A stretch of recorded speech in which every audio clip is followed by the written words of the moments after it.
Chapter 1, Introduction to Medical Language.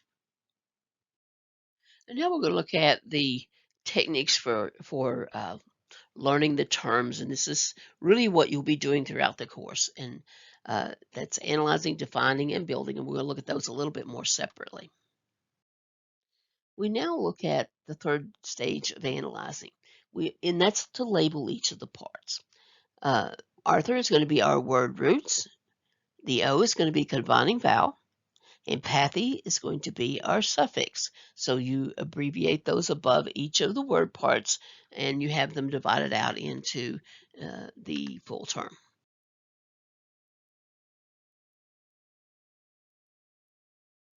The next step we look at is in defining of the term. So this is creating or applying the definition of the word parts. We start that with the suffix on the far right end of the term.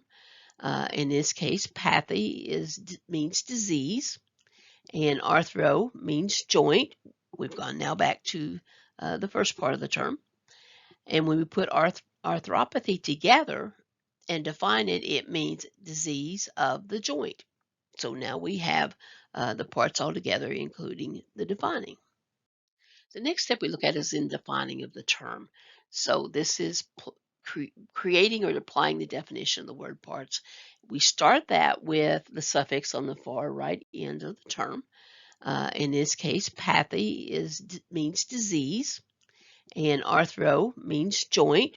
We've gone now back to the first part of the term. And when we put arthropathy together and define it, it means disease of the joint. So now we have the parts all together, including the defining.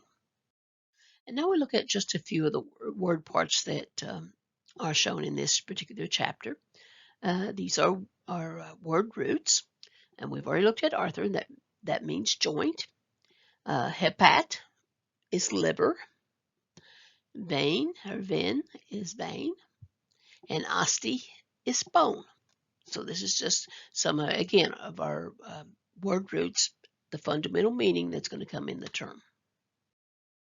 And when we look at these different word parts in each chapter as we continue, we won't necessarily pull out all of the terms in the chapter. We'll only look at parts of them, but just keep in mind that you would be responsible for knowing all of the terms that are in the chapter, whether it's suffix, prefix, or word roots. In suffixes, some of the parts that are used here is itis, or for inflammation. Ic, or ic, is pertaining to. Ous, us, means pertaining to. Pathy, we've already learned, means disease. And megaly means enlargement. Some prefixes included are intra, means within, and sub means under. And our combining vowel, as we mentioned before, is most commonly the letter O. The next part we'll look at is the building of a term. You basically take word parts, 2, 3, 4, however many, and you place them together. If you wanted to create a term, probably the best way to do that would be create your line with your 3 word parts. You start out with the suffix. In this case, they've used pathy again. So that then would be placed in the third position. You add a combining vowel. You may or may not, again, if you remember, need one. But then what is your word root? Is Arthur. So if you could take really a lot of word parts here, suffixes, prefixes, word roots, and you could create all kinds of terms that way. And I actually encourage you to do that, because this is one of the tools you can use in helping you to understand terms.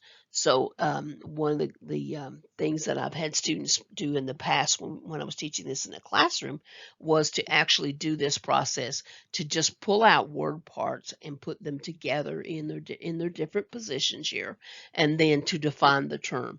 And the main purpose really in doing this part of it is just helping you to learn the word parts and understand how that the parts go together to create the word, and then being able to define the word. And our other group of terms we said were those that were not built with word parts. That's going to be, again, our eponyms, such as Alzheimer's disease or Parkinson's disease. Those would be eponyms. They're used someone's name or a place in order to, to identify this particular instance. And then we have acronyms, the terms that use the first letter of each word in order to define. And sometimes it's simply because it would be very awkward to say 3 or 4 words every time you wanted to reference a particular disease or a particular test in healthcare. So we use the acronyms to simplify that a lot. So in this case, they've used AIDS, which stands for Acquired Immunodeficiency Syndrome. And these terms are basically the word part terms, as I mentioned before, are terms that you simply have to memorize. There's no direct way of defining them. Sometimes you may have a little clue, but quite often you do not. As mentioned previously, we also have terms that are just come from modern language, and the example here is complete blood count with a differential. There's really no one term that that's you could use that to define. So in this case, it's just simply knowing it. Um, and then not built from word parts are, again, some things that come from Greek and Latin base, but when you actually look at them, try to put them together, that kind of thing, they simply don't work as working from word parts. Example here is orthopedics. Um, if we were to define that, the IC is pertaining to the ortho means straight, and typically ped would mean foot. So it would make no sense to say pertaining to straight foot. That doesn't translate at all. And that's really not what it means either, just to mention. Uh, but in this case, you can't use the word parts and simply define the term because they would either make no sense or they simply don't define what you're referring to.